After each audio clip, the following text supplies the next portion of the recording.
These things are real. They're here. This is happening now. A light appeared, and like a blue bar of light hovering over the road. On one side, witnesses could see it. On the other side, they couldn't see anything. Our night that we went out there, they were blasting the phenomenon with EM frequencies from Bowsy through the tunnels into the forest. Because those blue lights that we saw, plasma's being targeted by lasers. They were generating a phenomenon which was probably what they were hitting was the actual phenomenon, the exposure, what they created from blasting this energy. They got immediately merged into UFOs, and I'm not sure what UFOs are, but these aren't spacecraft. These aren't extraterrestrial. High-power radars and ionospheric heaters are capable of making atmospheric plasmas. Now, these are glowing balls of light, like ball lightning. They can move from speeds that are stationary to many thousands of miles an hour. They will follow Earth energy gradients. If they're artificial, if it's by radar sweep, then they may be swept across the sky in regular or intelligent patterns. We have now released Plan Quick Strike.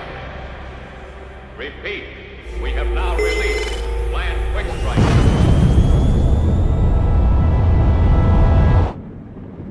Welcome back to the weaponization of UAP. Today, part 2 of our Condign Report series. With James Worrow, our science researcher, US Air Force John Burroughs, who actually encountered the highly strange at Rendlesham Forest, and myself, Professor Simon, the filmmaker. Tonight we expose a section of the report that reveals the MOD knew all about the Rendlesham Forest incident, and that the United Kingdom's Ministry of Defence had a full report into the fact that US Air Force personnel were injured. Over the history of UAP, it appears that people have actually been injured by being too close to phenomenon. James Worrow, what do you know about the history of actual physical injuries to people, especially in the military? Well, a lot of this information obviously comes from the source, which is Dr. Christopher Green himself, one of the originators, one of the 38 papers that were released recently. Green had actually ordered brain scans and specialised blood, DNAs and doctrine tests to compile results. He had over 100, well, he still has over 100 active patients. His original hypothesis was that a majority of his patients had been exposed to technology from black programs. This involved advanced state-of-the-art high-energy technologies developed in special access programs. For instance, non-lethal weapons programs, holograms, cloaking devices, drones. Unfortunately, he also goes on to say that 25% of his patients have died within 5 to 7 years of his diagnosis. But he also goes on to say that he has no idea of how any of the programs that he knew about all these years ago could do these types of things. John Burroughs, you were actually injured by an exposure to a military project or a UAP, and there was others. Tell us about what it was like being in the Air Force in the 1980s. How much attention was there to personal protection, and what was going on?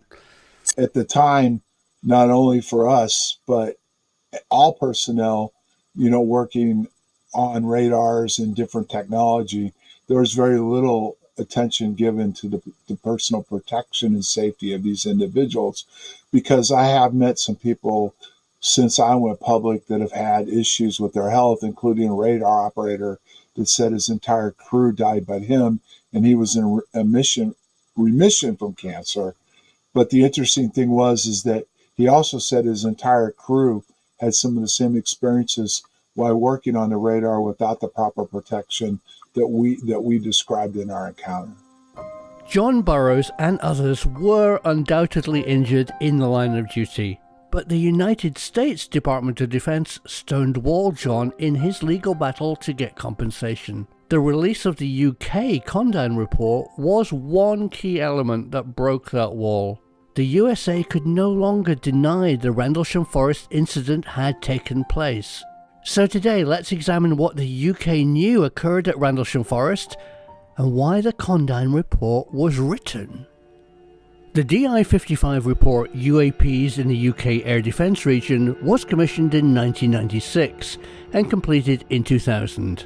It consists of 3 volumes and an executive summary. This became known as the Condign Report, after the code word used by its author that means a severe and well-deserved punishment. For decades, MPs, media and members of the public have been routinely told that no public money had been spent on any study of the thousands of UFO reports the MOD had received in the UK. Yet, in response to a parliamentary question by Norman Baker MP in 2007, the MOD admitted £50,000 had been paid to a defence contractor to produce the Condign Report into UFO sightings. Defence Minister Adam Ingram refused to release the name of the author, but it was later revealed that the UFO report was written by retired DI-55 desk officer Ron Haddo. Haddo was both a scientist and a retired RAF fighter pilot.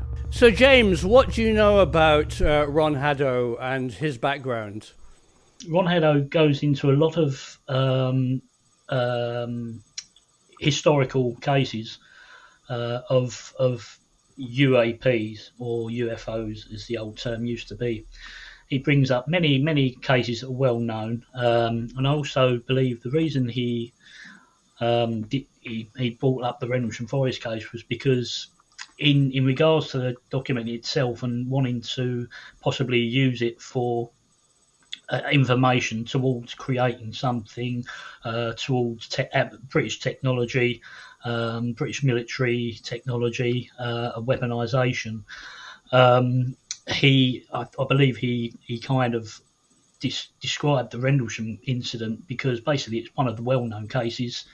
There's so much information that's out there, whether or not some of it's good, some of it's terrible. But it's also the fact that it happened here within the UK. So if these types of things are happening within the UK, then the British military, if they're aware of them, maybe it's as suggested, can look further into these cases to try to discern if or whether we can actually weaponise whatever these people were experiencing. So John, what do you know about Haddo and his military record and background? He was a RAF pilot. Interesting enough, he was in the RAF flying airplanes during the 1956 event that took place over Bentwaters and Lakenheath. There is a possibility, I've never been able to confirm it 100% because obviously they've kind of kept us away from him anyway, but there is a possibility he may have been one of the pilots that was involved in that incident. He went on to leave the RAF. I'm not sure if he retired or not, but he's an engineer. He worked for the Marconi Company, which we've established already that Marconi was working right outside the back gate at Woodbridge at Martlesham Heath, involving the SDI project. So the engineers were working outside the back gate. So he had an extensive background.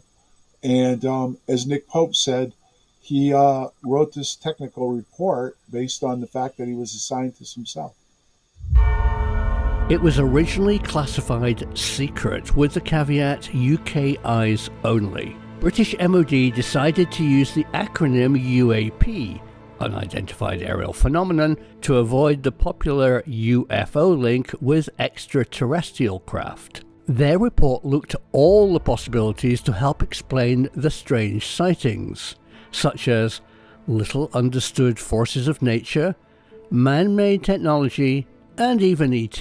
During the 3-year project, Haddo worked under strict secrecy. Only his boss and secretary were allowed to know the project codename, and no one working on Condign were to use the term UFO on the phone. In his terms of reference, the head of DI-55 ordered Haddo to focus his attention only on anything posing a possible threat to the UK and any military technology applications, and to ignore all X-File style reports, such as people claiming alien abduction. He was given access to the then secret surviving UFO file store at the MOD's old War Office building. That contained several thousand sightings, all as paper records. In an early list of priorities, Haddo notes under technological acquisition, I was trying to discover whether any scientific facts could be elicited from these phenomenon, which might be made use of by the UK for military purposes. He wanted to know what type of technology was involved. Were UAP known NATO advanced projects, Russian, Chinese, or even alien technology? So in the Condown report that we've met in great detail today, they talk about advanced weapons and physics. Can you, James, just explain what are we talking about? I mean, why is warfare physics and not sticks and stones and bullets? Yeah, because the future of warfare, according to many, will involve high energy lasers, plasma shielding from shock waves, not necessarily plasma shielding from lasers itself, but plasma shielding from shock waves by creating a dense and air plasma shield. And this will deflect and reduce incident blast, minimising the damage that's done. But moving forward from there, NASA even spoke about it, and NASA spoke about this in 2006. And it was advancements including the augmentation of magneto-hydrodynamics and fusion power, but with power from the zero-point energies of the quantum vacuum. Right. And augmentation of vehicle jet propulsion with field propulsion to increase vehicle delta V by a factor of more than 2, thereby extending Air Force protective operations beyond Earth orbit into lunar space. And this paper was approved and for public release by the United States Air Force in 2006. Now, the zero-point energies of the quantum vacuum, as we know, is something that Dr. Harold Putoff is well versed in. If anyone wants to find out anything about that side of the things, it's really, really key to understand his papers and his publications and what he's actually putting out there. Now, to think that we would see this kind of technology for ourselves, all of a sudden, we've got access. Right. No. They don't want, if they're working on this, the last thing they want to do, as I've said in the past, is let our enemies know, because it will create this, this new arms race, this new arms race. There's also biotechnologies that they're looking at as well. That could improve the ability of individual soldiers to fight and survive on a battlefield, for instance, using medical devices on their bodies or actually inside their bodies to monitor their fitness, and to diagnose health issues or injuries, and actually inject medications even while in combat. So there's many aspects, but again, the because we're looking at the zero-point energies of the quantum vacuum, that is a big step forward, and it's something that really I would advise people, if they're interested in researching for themselves. Well, it's just fascinating that warfare has turned into the realm of physics. John Burroughs, you've spent your working career in the military without mentioning exact and specific projects that you might have come across, because we know that these exist. What's your assessment of advanced weaponry?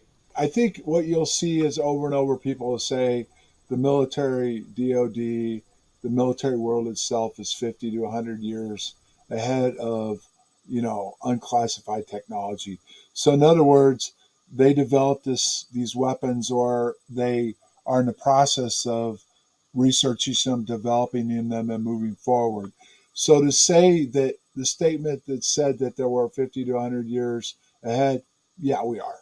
I mean, when I first came in, I had no idea. And remember, this was in the 70s, way before the internet and all that stuff that we have the ability to look at today. So, yeah, was I surprised? When I walked out of the field after both events, did I believe that what we experienced was us or could have been partly us? No. But after, going forward in my career, seeing what I saw and the research that James and I have done, yes, it's amazing the technology we either have or are on the process of putting together and I'm going to utilize today going forward. John was never officially told by the US Air Force what he was exposed to. For over 40 years, he has been searching for answers. Was it man-made physics, or was it an encounter with the highly strange? The UK Condign Report assessed the possibility that UAP are non-human technology.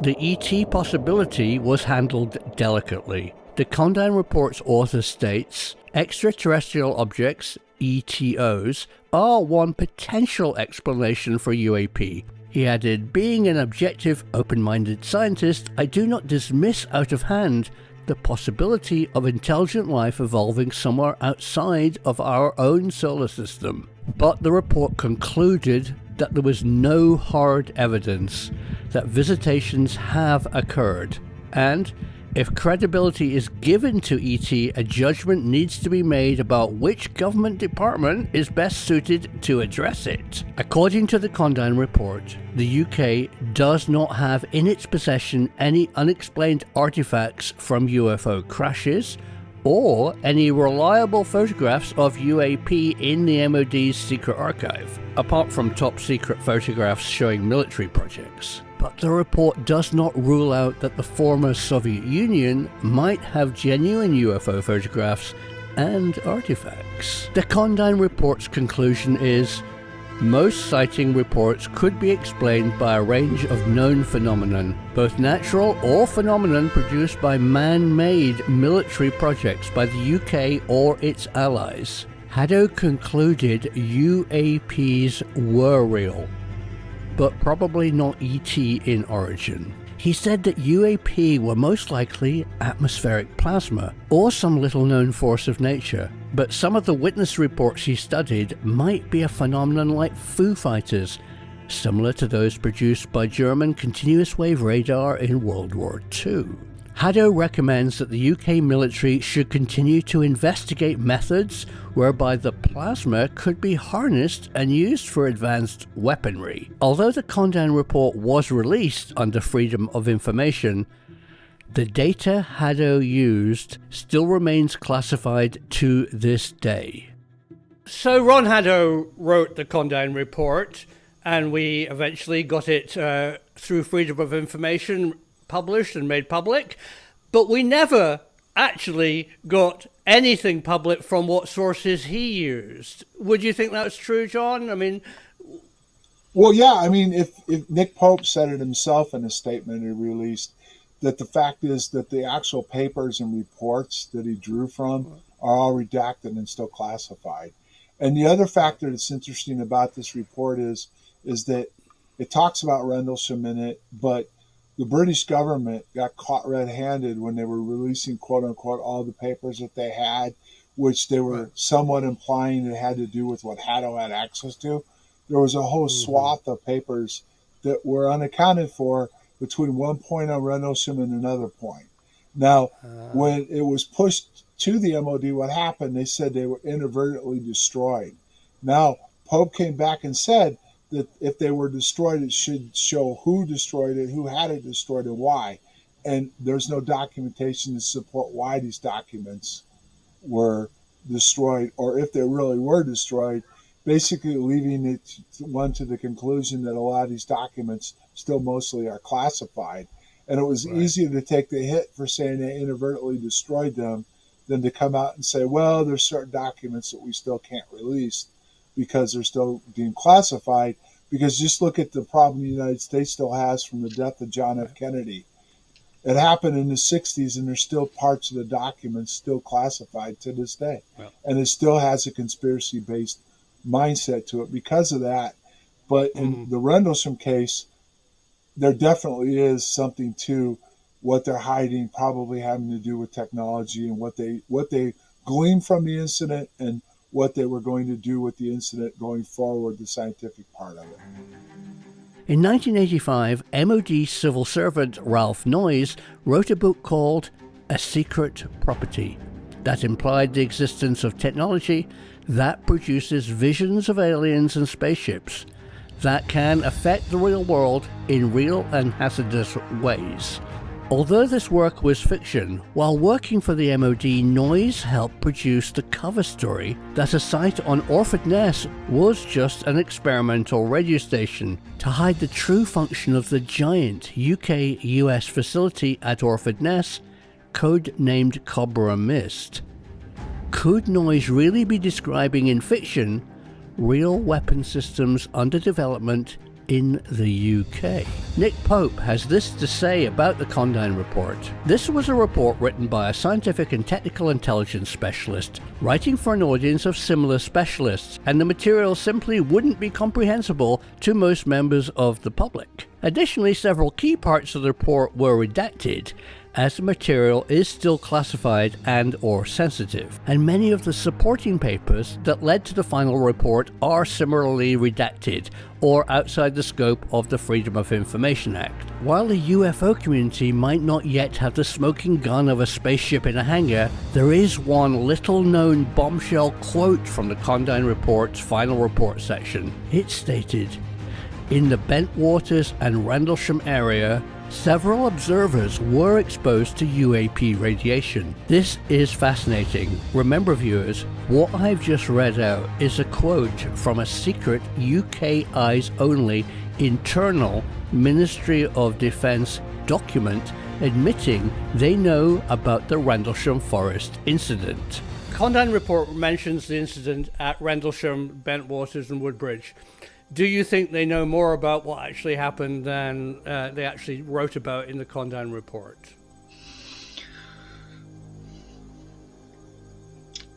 If they had access to classified material, then probably yes. But because it's classified, they can only go so far. Again, it may be mixed up with other bits and information and other special access projects, which they can't. They can't actually put down on paper due to its classification. There may be some parts in there that they think, well, this section is well known. It's documented, for instance, frequencies and some of their potential effects. But the overall, like John said, a lot of the stuff in there was and is still classified. So it's hard to say unless we speak to Ron Haddo, which I doubt we ever will. It's difficult to come to a conclusion on that one. John, in the Condign Report, they specifically mention the effects of on humans of non-ionizing radiation and exposure to plasma. I mean, doesn't that show their hand that they actually knew about the effects on humans? Well, this is where this whole thing ties into more than one country.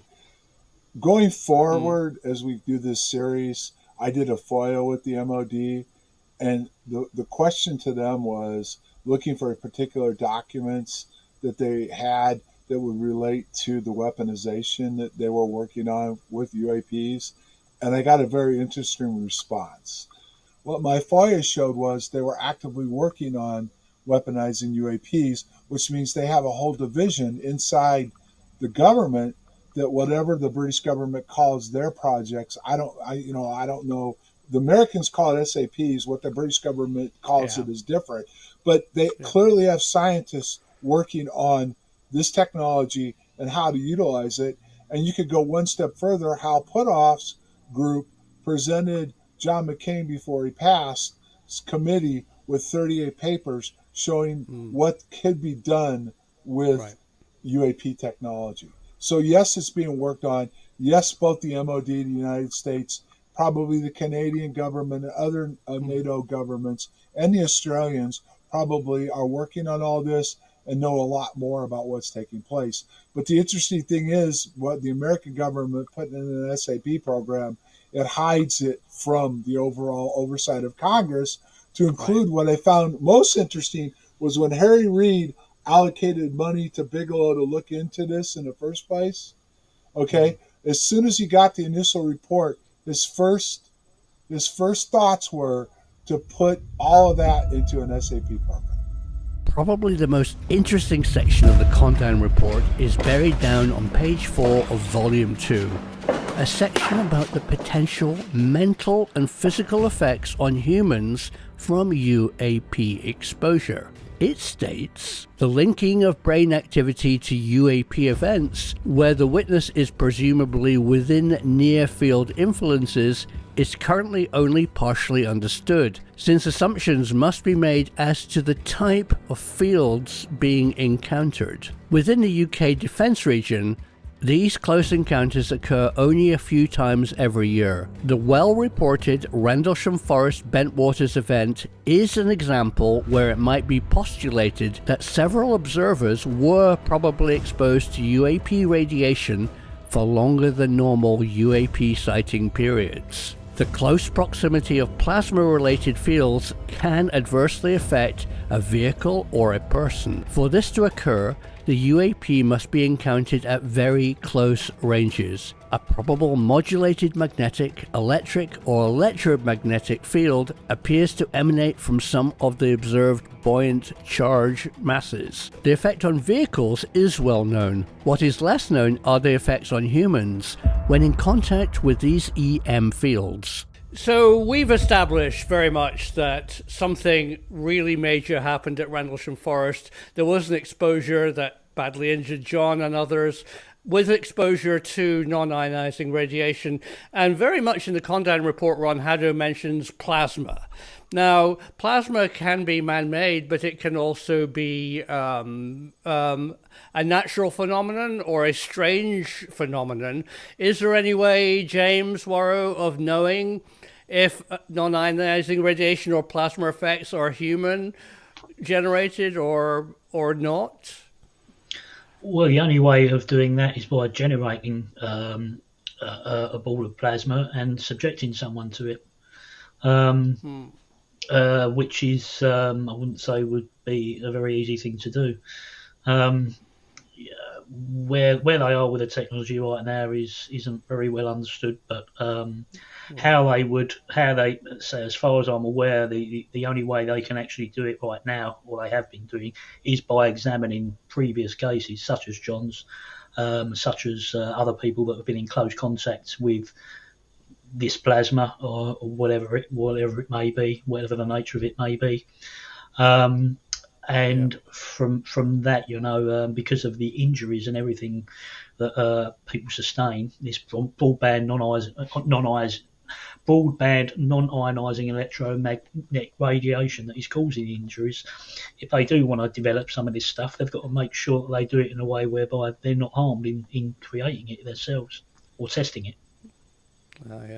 Or lose control of it, because think about this, it's natural. So it has, according to the Condon report, a mind of its own. It's under intelligent control.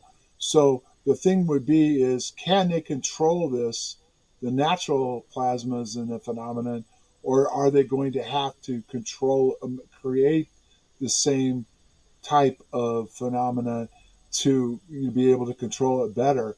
And at the time of our event and where we stand today is probably, advancements have happened in quantum physics, computing, energy, and everything else is so much more advanced. So probably at the time they realized it was there, but they didn't have the technology, our own technology yet, to be able to recreate it or even to control the natural, phenomenon itself. And remember the other factor that I was told by a guy that ended up working for the government, the DOD, and Andy Marshall, was the fact that they mapped the entire world, the United States Navy did in 1960, to look at these EM and ley line areas.